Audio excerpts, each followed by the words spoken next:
Selamat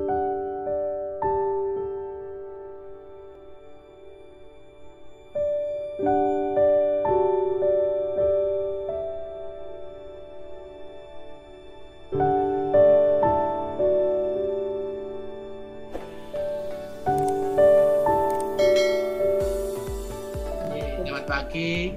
Assalamualaikum warahmatullahi wabarakatuh. Waalaikumsalam warahmatullahi wabarakatuh.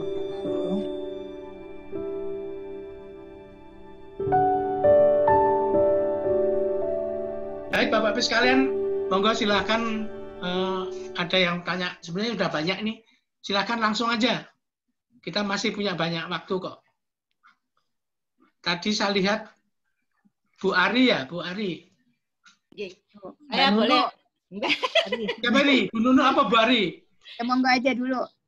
Sweet. Oh ya, Dino. Dino. Jadi makatan Mbak Arni, kalau umpamanya saya biasa minum jamu pahitan, biasa itu minum jamu pahitan, di dalamnya pasti saya akan minta adalah pahitan, kunir asem, kencur, jahe, mint, air sirih. Itu biasanya tuh begitu. Gitu. Bagi anak muda lidahnya nggak kuat, ya nggak mau pahitan gitu ya. Tapi kan umumnya seperti yang Mbak Erni jelaskan itu kan kandungannya flavonoid, antioksidan, alkaloid, semua yang oid gitu ya. Jadi kalau itu dicampur seperti penjelasan dari Mbak Erni, sebetulnya yang paling hits, paling menohok, paling yang berfungsi bila mana itu adalah campuran, mananya apakah tidak kemudian penjelasan dari Mbak Nim itu tabrakan atau tidak gitu ya ketika kita meminumnya. Apakah kalau saya cukup 2 kali seminggu, tapi kalau orang meminumnya setiap hari minum jamu pahitan, apa tidak ya ginjalnya jadi bekerja terlalu keras untuk menguraikan dari zat-zat kandungan bioaktif yang ada. Monggo. Ya. Bisa langsung Pak Singgi, matur nuwun, Mbak Nunu yang cantik. Saya kenal beliau ini lagi di ABPM ya. Jadi memang pahitan itu ada tujuannya. Semua yang bitter taste itu biasanya dipakai untuk kadar gula ya. Jadi untuk menurunkan gula darah. Tapi tentu saja kita nantinya kalau kita bicara, kita nggak boleh, oh ini loh untuk mengobati diabetes, untuk ini tidak bisa. Tapi harus membantu menurunkan kadar gula darah. Dan itu selama semuanya, kalau itu tiap hari digunakan, semua itu akan kelebihan. Semua yang berlebih pasti tidak baik. Karena itu kita punya aturannya. Jadi ada kapan kita meminum pahitan. Biasanya kita cukup kalau kondisi kita sehat cukup kan seminggu sekali untuk pahitan. Tapi yang bangsanya temulawak, apa yang sebagai minuman, monggo tiap hari diminum nggak ada masalah. Dan semua itu kalau dianggap sebagai obat ada takarannya memang. Ya, jadi tidak bisa misalkan temulawaknya berapa banyak. Kalau kami di kedokteran itu ada rumusnya sebetulnya. Jadi kadar dari suatu rempah-rempah yang sudah kering itu biasanya sekitar 10% dari total dari minuman itu. Jadi kalau misalnya kita bikin 100 cc ya cuma 10 gram itu bahannya. Ya itu totalnya seperti itu. Karena makin banyak yang akan dicampurkan itu makin akan mengendap. Jadi nggak ada gunanya juga. Jadi yang akan diminum nanti hanya cuma airnya saja. Karena itu kita di dalam farmasi kita maksimum cuma 10%.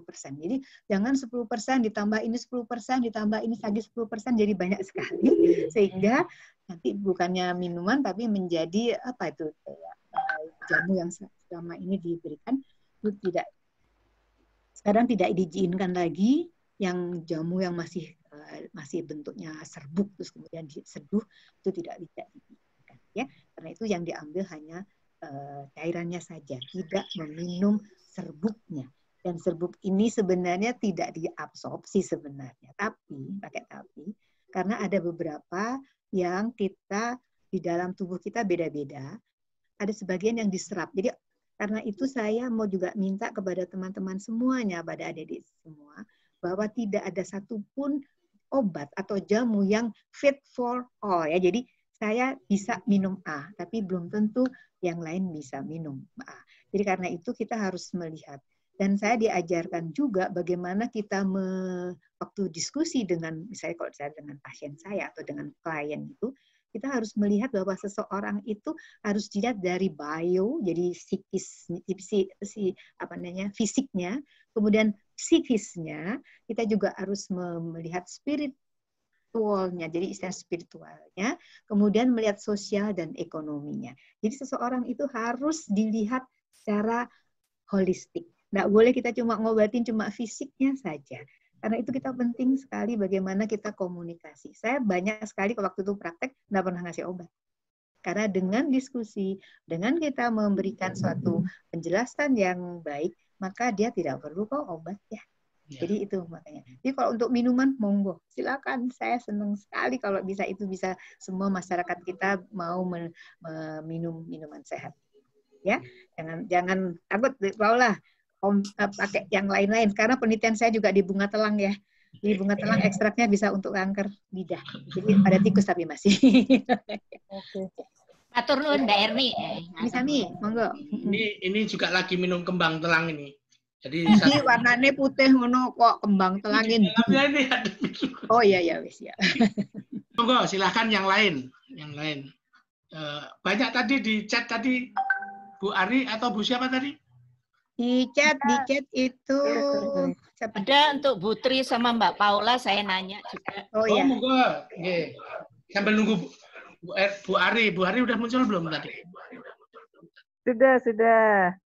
Oke, monggo silakan. Mbak Erni boleh tanya? Iya, monggo sayang. Yang barusan tadi ditambahkan itu sireh atau serai, Bu? Oh, saya serai. Serai ya, serai yang untuk bumbu dapur ya. Oh iya, baik. Terima kasih. Ya, sebetulnya mau ditambah sirih juga ada apa-apa ya, tapi cuma memang akan iya, sirih boleh juga ya. Tapi agak pahit ya kalau sirih ya. Jadi kalau serai iya, atur nuwun. Nu lagi pertanyaan kepada Putri dan Paula adalah bagaimana memastikan bahan baku yang diperoleh itu adalah benar-benar aman untuk diproses. Untuk kalau saya itu hanya belum sampai ke petani karena hanya sedikit ya, yang saya butuhkan hanya sedikit, dan saya memang benar-benar saya di pasar pun saya memang milih yang bersih, yang bagus itu. Kalau yang memang ada kadang-kadang sudah berjamur, itu saya hindari.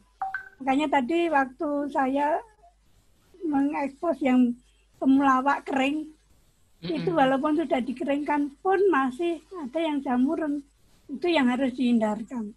Jangan sampai kita minum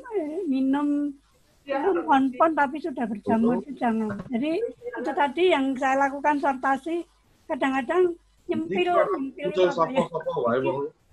itu ada yang sudah membusuk ataupun berjamur, itu langsung saya buang.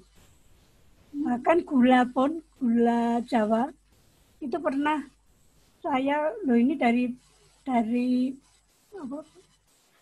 tukang dari toko itu, lupa saya nggak saya simpen, cuma tetap masa di tas kresek itu saya lihat sudah berjamur, itu saya buang. Jadi memang kita kan pengennya sehat ya. Sehat tentu saja ya harus terhindar dari mikroba itu semua. Itu yang harus kita lakukan. Itu mungkin Pak Singgi yang dari saya. Paula? Baik Pak, kalau dari kami, jadi selama kita proses meracik-racik menemukan resep itu, sama Nanda juga, emang mengalami kita beli itu pertama dari pasar, yang satu lagi kita punya supplier. Jadi supplier ini yang akan jadi mungkin istilahnya middleman ya, yang nyarikan di pasar terus dikirim ke kita di delivery. Nah, waktu pertama kali itu waktu masih coba racik-racik tuh sempat dapat jahe. Terus kemudian kita olah, ternyata rasanya tuh pahit luar biasa gitu. Karena setelah dicari, kenapa ternyata konsultasi juga sama Bu Raffi juga, katanya jahenya masih muda gitu, jadi rasanya pahit gitu. Akhirnya kita cari tahu lagi, ternyata yang harus dibeli itu jahe yang udah tua dan masih segar gitu. Nah, kemarin kita ngakalinnya emang kita request ke suppliernya untuk minta yang udah tua sama segar jahe-jahenya, juga untuk kencur sama kunyitnya yang nggak hitam-hitam. Nah, tapi kita belinya dilebihkan sih. Jadi misal kebutuhannya 1 kilo, kita kali 1,5-nya. Jadi belinya 1,5 kilo supaya bisa disortir kira-kira mana yang masih oke atau enggak gitu. Boleh saya tanggapin? Oh, monggo, silakan. Nah, jadi selama kita masih cari-cari di pasar, memang sebenarnya tidak ada standarisasi ya. Karena pasar itu ngambil dari ABCDFG dan macam-macam. Karena itu sebenarnya dengan adanya bisnis ini, itu sebetulnya juga bisa memicu atau mengembangkan petani ya. Jadi petani yang memang menanam empon-empon ini. Sebagai contoh, jahe itu baru bisa dipanen kalau sudah umurnya hampir setahun ya, 9 bulan, 10 bulan, setahun. Jadi sama temulawak 10 bulan. Ya 10 bulan sampai setahun. Jadi kalau dia baru umur 6 bulan sudah dipanen, nggak ada apa-apanya sebetulnya. Khasiatnya juga tidak. Ya, pahitnya saja. Cuma pahitnya aja ya. Jadi seperti ini kita juga tidak bisa melihat apa kalau yang di pasar itu kalau kayak gini, oh ini pasti udah tua. Belum tentu juga. Karena itu kita memang dengan usaha yang sangat berkembang, maka sebetulnya bisa meningkatkan kesejahteraan ke petani. Kalau memang kita punya lahan, bisa ditanam di sana sehingga kita punya standar. Terima kasih atas kesempatannya. Mana nih? Sangat menarik sekali. Saya mau bertanya kepada Prof. Erni, untuk empon-empon sendiri atau jamu ini sebenarnya kita ada takaran maksimalnya nggak ya, Prof? Untuk perharinya misal tidak boleh lebih dari sekian atau bagaimana?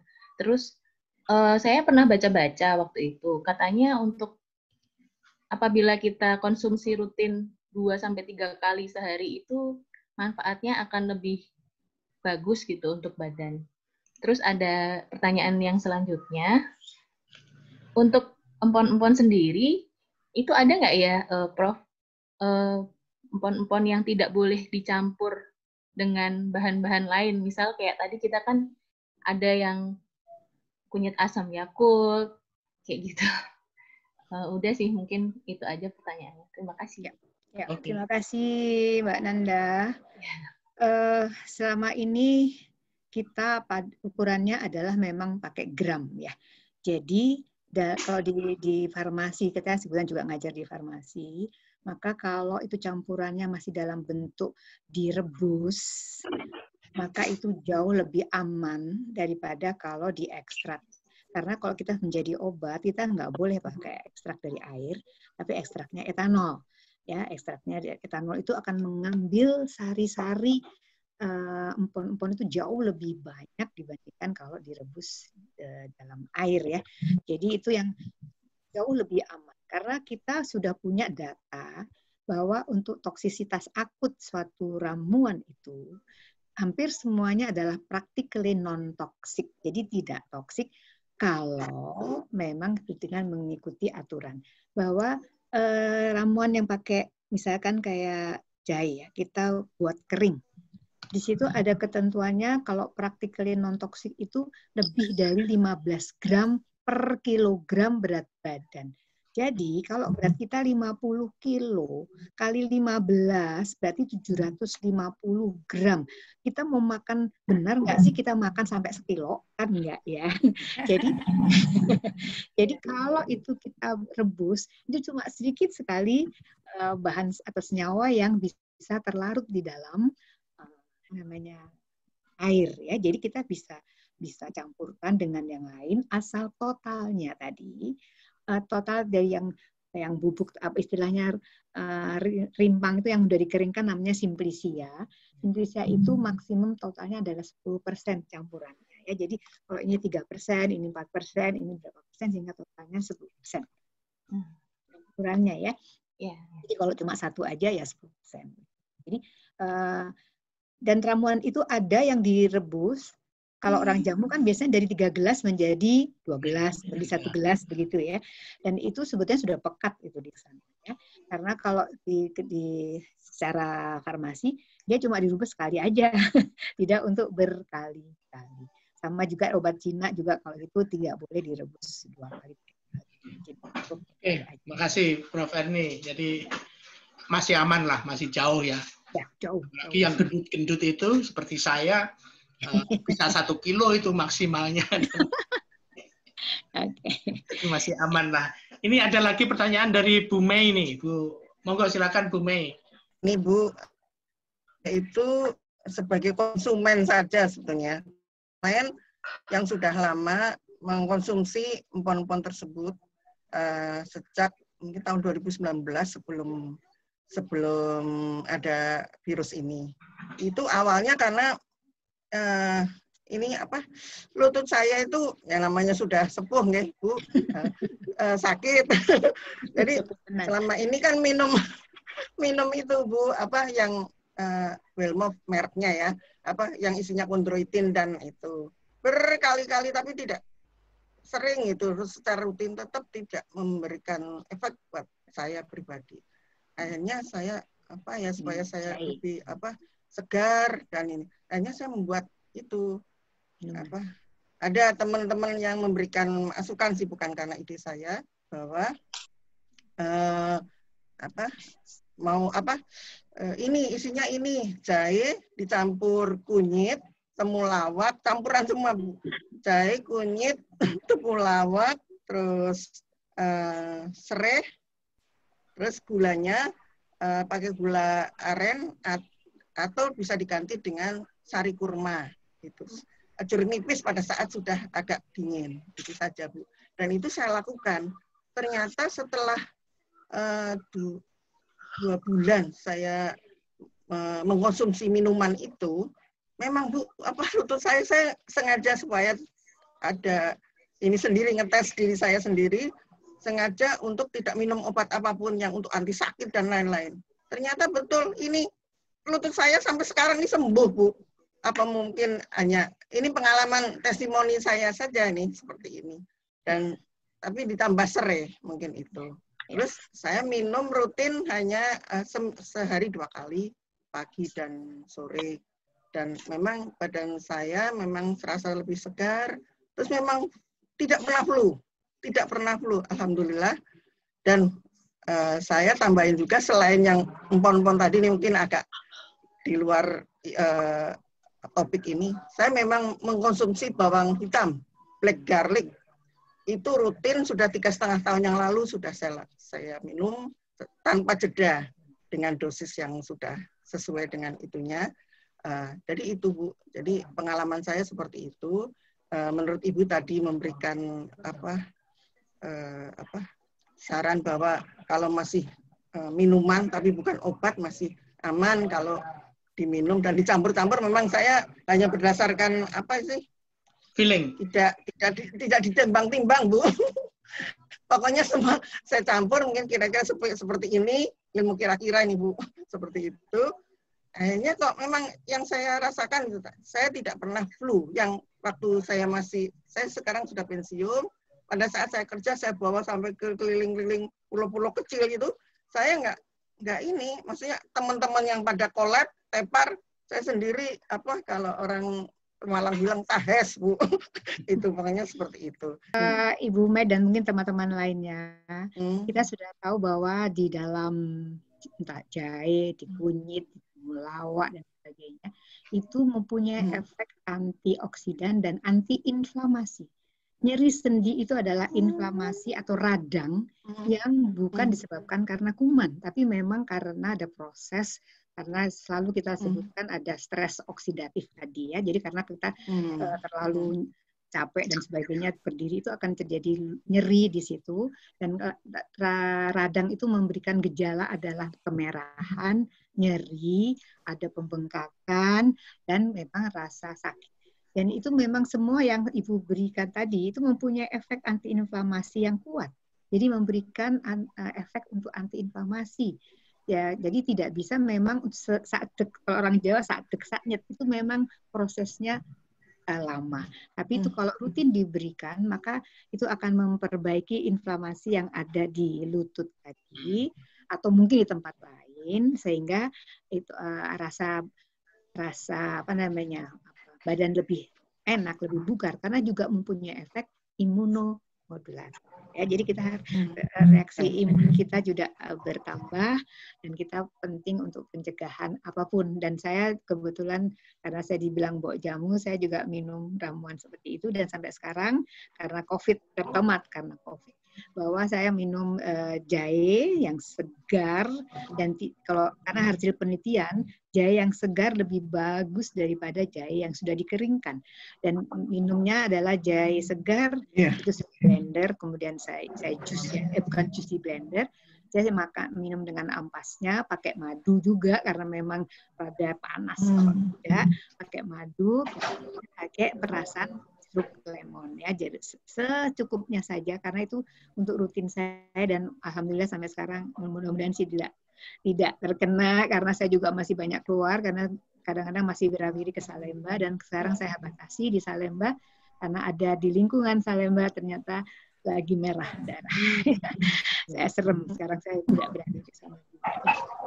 Ini rutin aja. Jadi itu ada pengalaman dari Henritianus, dia selalu mengonsumsi bawang putih 1 siung, kemudian tadi jahe dan madu itu rutin, sama-sama jeruk nipis rutin tiap hari, dan sampai sekarang katanya beliau sampai umurnya sudah hampir 80 tidak pernah menderita flu sama sekali. Padahal di Eropa biasanya kena flu kan, serem gitu ya. Nah, jadi itu pengalaman itu kita pakai sehari-hari jauh lebih bagus. Oke, makasih Prof. Erni. Ini lagi yang mau nanya nih, Pak Puji Sarwoko nih. Monggo Pak Puji Sarwoko. Pak Puji di mana? Oh, perempuan, Pak. Namanya Puji Sarwoko. Itu suaminya, Pak.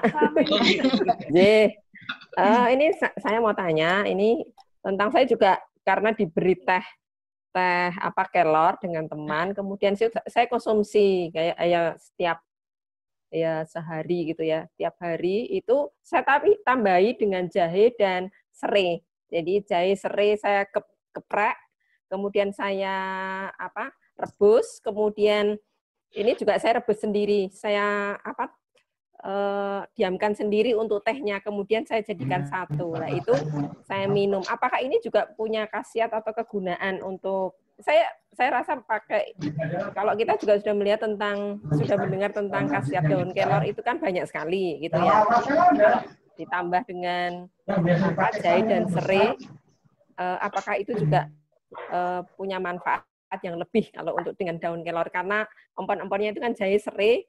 Dan saya pakai serainya itu yang serai yang beda dengan yang di dapur, itu ada serai lagi yang serai wangi namanya. Ya, serai yang agak mint itu ya, lebih mint. Ya, seperti itu yang saya pakai karena saya juga diberi itu. Jadi saya pergunakan itu. Bagaimana untuk Profesor Erni untuk manfaatnya? Ya, terima kasih. Alhamdulillah. Ya, terima kasih Mbak Puji. Bahwa tadi itu semuanya mau ramuannya mau 2, mau 3, asal masih dalam satu komposisi yang tidak melebihkan. Sebetulnya kalau kita lihat ada jamu yang komposisinya lebih dari 20 ya. Kalau bisa kita tidak menganjurkan seperti itu, kecuali kalau sudah ada uji yang dalam ya. Tapi kalau sudah bentuknya ekstrak itu udah lain lagi.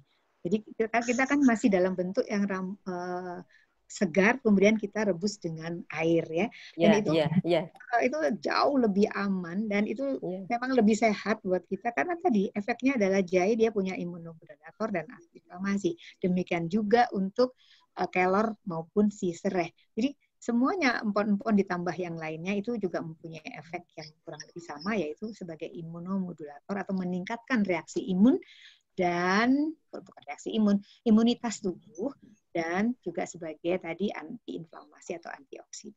Ya, karena dasar penyakit tadi saya sudah sebutkan, kebanyakan adalah karena stres oksidatif yang menyebabkan dia perlu antioksidan. Dan tanaman semua banyak mengandung antioksidan. Bagus Pak Ibu, nggak apa-apa silahkan. Oh iya. Terima kasih, Prof. Ya, untuk masukannya. Saya mau nanya juga nih. Boleh. Jadi pakai telang. Jadi ini kasus yang saya alami. Jadi di awal COVID itu saya sempat minum apa itu namanya? Kalau istri saya bilang godokan itu loh, jamu godokan. Kalau saya lihat juga ada rimpangnya, ada empon-emponnya, ada kayunya, ada macam-macam. Ya sekitar 4 atau 5 jenis gitu. Habis minum itu gelisah. Gelisah, terus nggak nyaman gitu, nggak bisa tidur gitu. Karena memang saya punya darah tinggi. Saya punya jantung juga. Semua punya jantung ya? Iya, kalau nggak punya, udah COVID. Saya punya tekanan darah tinggi, yang cukup tinggi lah, sampai 150 gitu. Paling turun 130. Kemudian saya hentikan, normal kembali gitu. Saya nggak yakin, saya coba lagi gitu. Saya coba lagi, begitu lagi kejadiannya. Jadi gelisah, terus nggak nyaman gitu. Yang saya rasakan ini kayak gejala-gejala orang yang agak mau stroke gitu ya. Gelisah, nggak bisa tidur gitu. Akhirnya saya stop lagi. Jadi saya ingat tadi yang sampaikan Prof. Erni itu tadi, empon-empon itu atau jamu ini sebetulnya kan tidak pada semua orang cocok.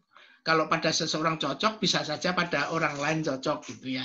Mungkin monggo kalau dia tanggapin nantinya. Ya, terima kasih Pak Singgi. Saya boleh tahu enggak kira-kira isinya apa ramuannya? Kalau nggak salah ada jahe, ada temu. Nah, temu apa?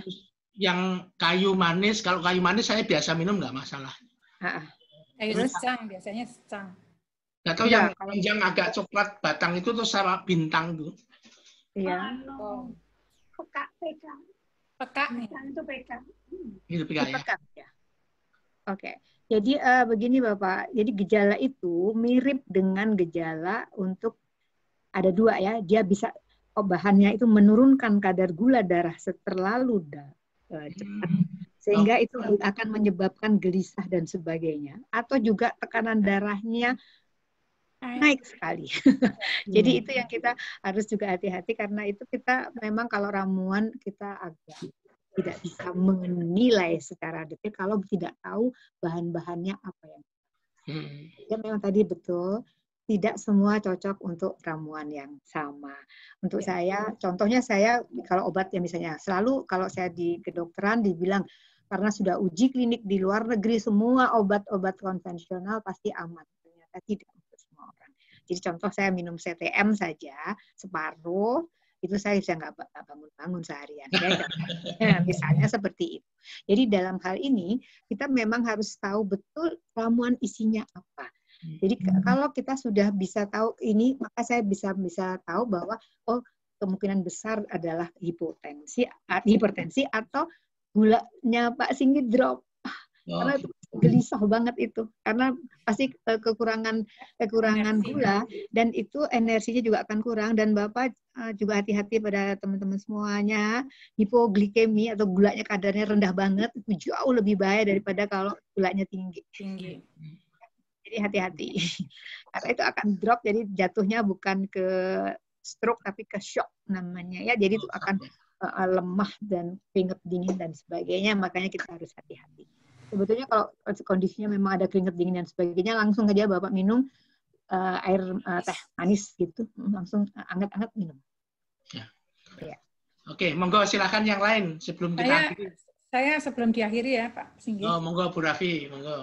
Baik, terima kasih. Jadi Bu Erni, klaim yang bisa dilakukan oleh teman-teman yang memproduksi jamu itu barangkali adalah untuk meningkatkan imunitas dalam menghadapi corona, misalnya seperti itu ya. Jadi betul-betul mendidik masyarakat bahwa imunitas itu penting gitu. Jadi kalau minum jamu itu sebetulnya dalam rangka itu. Kalau tubuh kita imun kan itu mungkin sekolah istri bisa mengarah ke sana. Kemudian untuk berdua ini yang betul-betul saya melihat suatu perbedaan yang nyata. Yang satu itu dari mulai kecil sudah kenal jamu dan diajari caranya, Yang satu ini benar-benar mengandalkan Google, mengandalkan jejaring, mengandalkan ya anak orang ya. Jadi itu, tapi dua-duanya itu sama sebetulnya, maksudnya baik. Yang perlu diperhatikan adalah bahwa produk-produk ini tidak termasuk perishable ya, tidak tahan lama gitu. Dia akan cepat rusak, dalam arti entah nanti berubah menjadi asam dan itu sudah nggak bisa Jadi itu yang perlu gimana cara mengatasinya gitu. Saya lihat Paula selalu membawa box cooler kemana-mana. Ya, ke kantor mesti membawa box cooler. Isinya tadi jajamuan. Bu Putri barangkali juga karena yang datang adalah pesanan-pesanan, jadi relatif langsung. Tapi untuk yang lebih besar lagi, barangkali kita memang perlu memikirkan bagaimana mensterilkan itu. Jadi sterilisasi menjadi satu yang penting ya. Saya kira itu. Kemudian karena saya juga banyak membimbing petani gitu ya. Kalau memang ini menjadi satu permintaan, saya juga bisa meminta petani untuk menanam dengan benar, menanam empon-empon dengan benar apa yang dibutuhkan, sehingga nanti itu bisa memberdayakan petani juga. Jadi kan ini tanaman-tanaman seperti ini tidak membutuhkan kegemburan yang seperti apa bagusnya. Enggak, di pinggir-pinggir, di lereng-lereng saja bisa gitu. Sehingga kalau memang diperlukan, ya petani akan menanam. Petani itu intinya kalau ada pembeli dia bersedia menanam gitu. Nah, jadi silakan Bu Tri dan Paula kalau memang membutuhkan nanti saya bisa teruskan itu kepada petani dan mereka akan menanam itu dengan benar sehingga sama-sama diuntungkan. Jamunya menggunakan bahan-bahan yang aman ya, yang aman bagi tubuh. Petaninya juga mendapat keuntungan tambahan karena di tempat-tempat yang biasanya tidak ditanamin bisa menghasilkan sesuatu yang bermanfaat bagi kita. Saya kira itu. Terima kasih Pak Singgih. Juga bisa menjadi pilihan juga kalau mau cari bahan baku yang bagus lewat saya sebagai perantara tadi atau Bu Raffi gitu ya. Kalau memang itu komunitasnya sudah cukup kuat, maka bisa berkolaborasi di mana ditanam. Ini kan tidak mungkin ditanam di satu cuma jahe tok misalkan, atau memang khusus untuk jahe karena di tanaman lain nggak bagus. Jadi kita bisa sharing tanah yang di mana itu khusus untuk temulawak, yang lain untuk apa.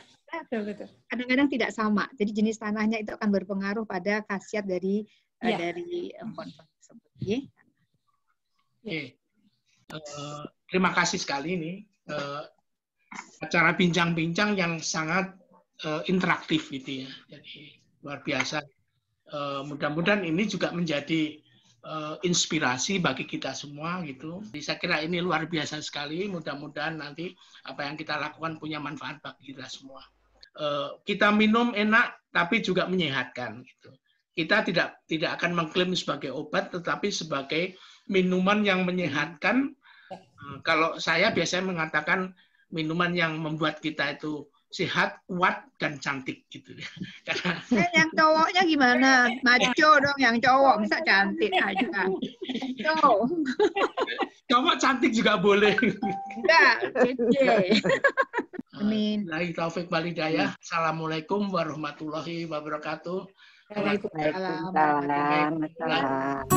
Salam sehat semuanya. Sudah didokumentasi. Terima kasih. Dokumentasinya sudah